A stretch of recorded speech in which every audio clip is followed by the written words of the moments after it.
वो कौन सा मुल्क है जहाँ कोई भी चिड़िया नहीं पाई जाती?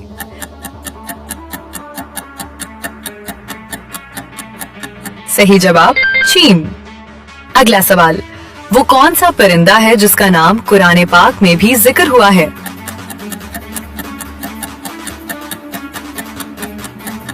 सही जवाब हुदहुद।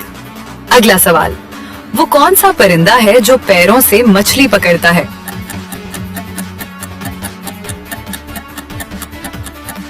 अपनी ज़हानत से इसका जवाब कमेंट सेक्शन में दें। अगला सवाल, वो कौन सा परिंदा है जो उड़ते हुए सो भी सकता है?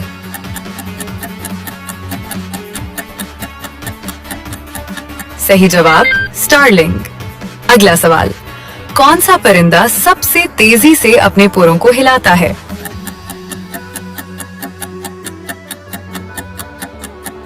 सही जवाब हैमिंग बर्ड।